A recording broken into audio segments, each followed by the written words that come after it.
മണിപ്പൂരിലേക്ക് നാളെ പ്രധാനമന്ത്രി നരേന്ദ്രമോദി എത്തുകയാണ്. ഏതാണ്ട് കലാപം കഴിഞ്ഞ് 2 വർഷത്തിന് ശേഷം മോദി എത്തുമ്പോൾ വലിയ പ്രതിഷേധങ്ങളും അവിടെയുണ്ട്. മോദിയുടെ ഫ്ലക്സ് ഒക്കെ അവിടെ ആളുകൾ നശിപ്പിച്ച കാഴ്ച കാണാൻ പറ്റുന്നുണ്ട്. എങ്ങനെയാണ് CPM ഈ മോദിയുടെ സന്ദർശനത്തിൽ കാണുന്നത്? ഇന്ത്യയിലെ പ്രതിപക്ഷം എത്രയോ കാലമായി ആവശ്യപ്പെട്ടുകൊണ്ടിരിക്കുന്നതാണ്. പ്രധാനമന്ത്രിക്ക് മറ്റ് രാജ്യങ്ങൾ സന്ദർശിക്കാൻ സമയമുണ്ട്. ഇന്ത്യയുടെ പ്രധാനപ്പെട്ട ഒരു സംസ്ഥാനമായ മണിപ്പൂർ കഴിഞ്ഞ് 2 വർഷമായി കത്തിക്കൊണ്ടിരിക്കുകയാണ്.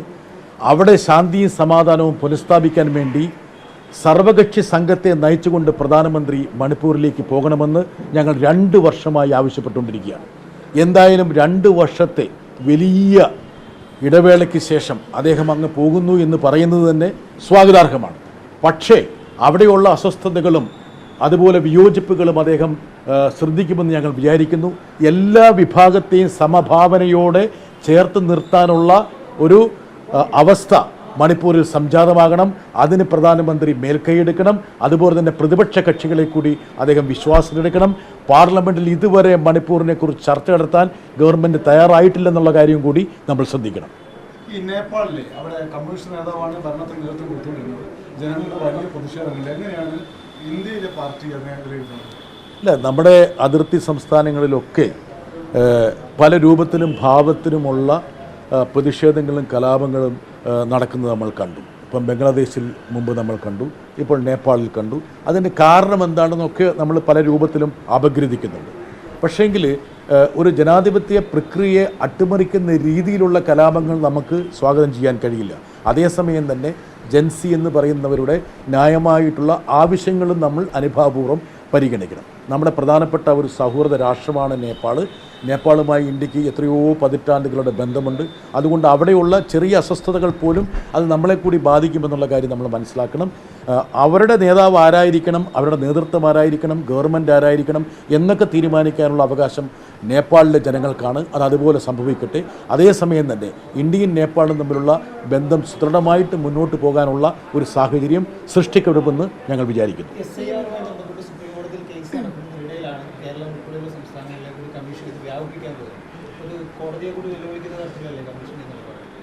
കഴിഞ്ഞ കുറേ ആഴ്ചകളായിട്ട് സുപ്രീം കോടതി ആവർത്തിച്ച് തെരഞ്ഞെടുപ്പ് കമ്മീഷനോട് പറയുന്നൊരു കാര്യമാണ്, ഒരു വിശ്വാസത്തിൻ്റെ വിടവുണ്ട്, ഒരു തകർച്ചയുണ്ട്. തെരഞ്ഞെടുപ്പ് കമ്മീഷനെ ജനങ്ങൾ വിശ്വസിക്കുന്നില്ല എന്ന് പച്ചയായ ഭാഷയിൽ സുപ്രീം കോടതി പറഞ്ഞിരുന്നു. അതുപോലെ തന്നെ തിരിച്ചറിയൽ രേഖകളുടെ പട്ടികയിലേക്ക് ആധാർ ഉൾപ്പെടെയുള്ള രേഖകൾ കൊണ്ടുവന്നിരുന്നു.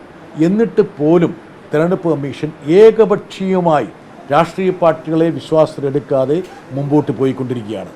SIR എന്നുള്ള പ്രക്രിയ തെരഞ്ഞെടുപ്പ് കമ്മീഷൻ്റെ ഒരു നിയമാവലിയിൽ ഇല്ല എന്നുള്ള കാര്യം മുൻ തെരഞ്ഞെടുപ്പ് കമ്മീഷണർമാർ അക്കമിട്ട് വ്യക്തമാക്കിയിട്ടുണ്ട്.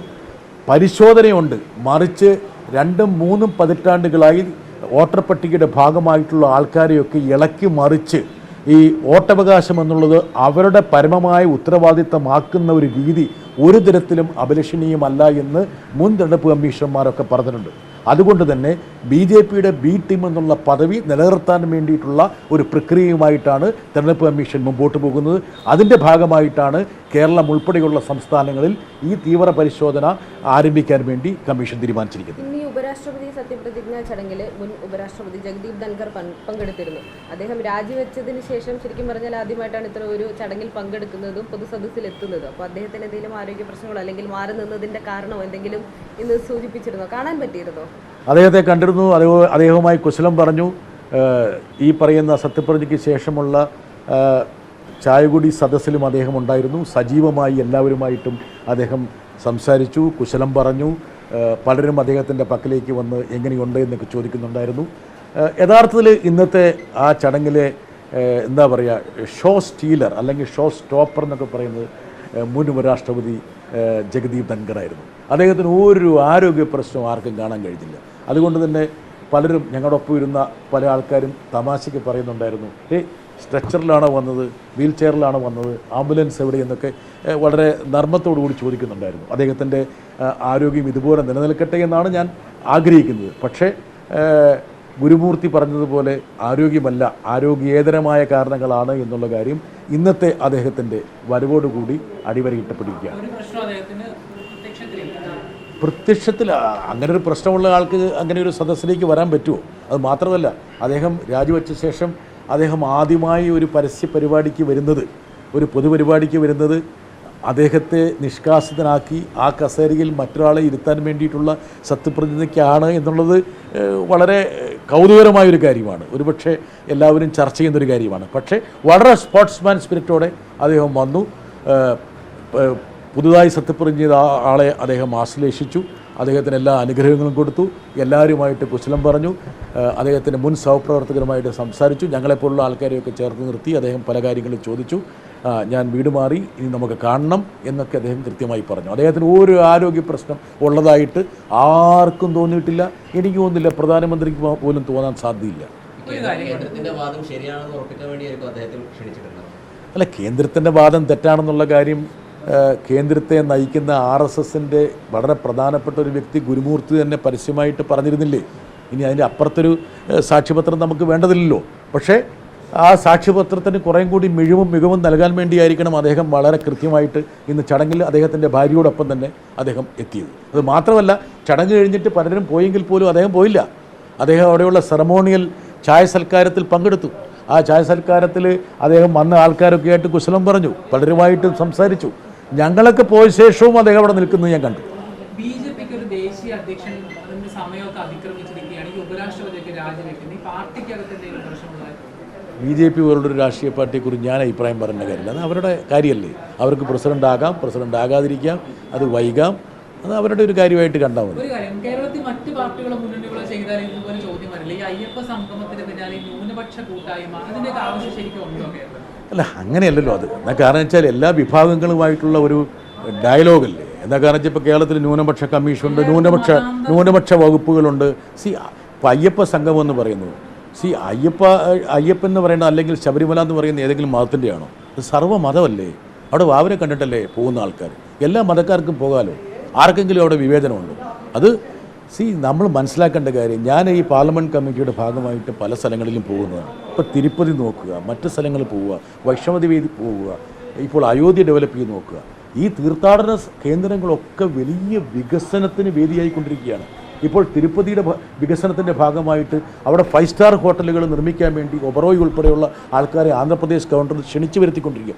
വലിയ തോതിലുള്ള വികസനം വരികയാണ്. അങ്ങനെയാണെങ്കിൽ കേന്ദ്ര സർക്കാർ എന്തിനാണ് ബജറ്റിൽ പിൽഗ്രിം സർക്യൂട്ടുകൾ പ്രഖ്യാപിക്കുന്നത്? മതപരമായ ഒരു കാര്യത്തിന് എന്തിനാണ് കേന്ദ്ര സർക്കാർ ഇടപെടുന്നത്? അപ്പോൾ ഈ ഒരു ന്യായം വെച്ച് നോക്കുകയാണെങ്കിൽ അതൊന്നും നമ്മൾ ചിന്തിക്കേണ്ടതില്ല. കേരളത്തിൻ്റെ സാംസ്കാരിക വഴിത്താരയിലെ പ്രധാനപ്പെട്ട സ്ഥലങ്ങളൊക്കെയാണ് ഇതൊക്കെ. നമ്മുടെ തനിമയെ, നമ്മുടെ സംസ്കാരത്തിൻ്റെ ഭാഗമാണ് ഇതൊക്കെ. നമ്മുടെ പെരുന്നാളുകൾ, നമ്മുടെ ഉറൂസുകൾ, നമ്മുടെ ഇതുപോലുള്ള ഉത്സവങ്ങൾ, ഇതൊക്കെ കൂടിയാണ് കേരളം എന്നുള്ളത്. അപ്പോൾ അവിടുത്തെ സൗകര്യങ്ങൾ വർദ്ധിപ്പിക്കാൻ വേണ്ടി എനിക്കിപ്പോഴും ഓർമ്മയുണ്ട്, ഡോക്ടർ മൻമോഹൻ സിംഗ് പ്രധാനമന്ത്രി ആയിരിക്കുന്ന സമയത്ത് അദ്ദേഹത്തിൻ്റെ പ്രിൻസിപ്പൽ സെക്രട്ടറി TK നായരെ പ്രത്യേകമായിട്ട് ശബരിമലയുടെ വികസനത്തിൻ്റെ ദൗത്യമേൽപ്പിച്ചിരുന്നു. ഒരു മാസ്റ്റർ പ്ലാൻ ഉണ്ടാക്കിയിരിക്കുന്നു. അപ്പോൾ ഇപ്പോൾ ചോദിക്കുന്ന ചോദ്യം, എന്തുകൊണ്ടാണ് ഇടതുപക്ഷം പിന്തുണച്ച UPA സർക്കാർ എന്തിനാണ് ശബരിമലയ്ക്ക് വേണ്ടിയിട്ട് അദ്ദേഹത്തിൻ്റെ എൻ്റെ പ്രധാനമന്ത്രിയുടെ പ്രിൻസിപ്പൽ സെക്രട്ടറിയെ നിയോഗിച്ചതെന്ന ചോദ്യം അന്ന് ഉയരായിരുന്നത്? ഇതൊക്കെ നമുക്ക് അനിവാര്യമാണ്. ഇതൊക്കെ സ്വാഭാവികമായിട്ട് കേരളത്തിൻ്റെ വികസനവുമായി ബന്ധപ്പെട്ടതാണ്. കേരളത്തിൻ്റെ ടൂറിസം, പിൽഗ്രിം സർക്യൂട്ടുകൾ കൂടുതൽ വരട്ടേന്ന്. ഇതൊക്കെ കേന്ദ്ര സർക്കാരിൻ്റെ പദ്ധതിയുടെ ഭാഗം കൂടിയാണിത്. നമുക്കതിനെ വിവാദമാക്കണ്ട. ഇതിൽ പ്രശ്നമുണ്ടെന്ന് തോന്നുന്നപ്പോഴാണ്, ഇതിലേക്ക് നമ്മൾ വിവാദത്തെ ചാലിച്ച് ചേർക്കുമ്പോഴാണ്. വിവാദത്തെ ചാലിച്ച് ചേർക്കാതെ നമ്മൾ എന്താണ് ഈ രാജ്യത്ത് നടന്നുകൊണ്ടിരിക്കുന്നത്, രാജ്യത്തിൻ്റെ തീർത്ഥാടന കേന്ദ്രങ്ങളുടെ വികസനം എങ്ങനെയാണ് നടക്കുന്നത്, അതെങ്ങനെയാണ് ഒരു സംസ്ഥാനത്തിൻ്റെ അല്ലെങ്കിൽ ഒരു പ്രദേശത്തിൻ്റെ സമ്പദ്ഘടനയെ കരുപ്പിടിപ്പിക്കുന്നത്, ഇതൊക്കെ നമ്മൾ ചിന്തിക്കുമ്പോൾ സ്വാഭാവികമായിട്ടും ഇതിനെ നമ്മൾ സ്വാഗതം ചെയ്യണം. അത് മാത്രമല്ല, എത്രയോ കാലമായിട്ട് ഈ അയ്യപ്പ ഭക്തന്മാരുടെ സൗകര്യങ്ങൾ വർദ്ധിപ്പിക്കുന്നതിനെക്കുറിച്ച് നമ്മൾ ചർച്ച ചെയ്തുകൊണ്ടിരിക്കുകയാണ്.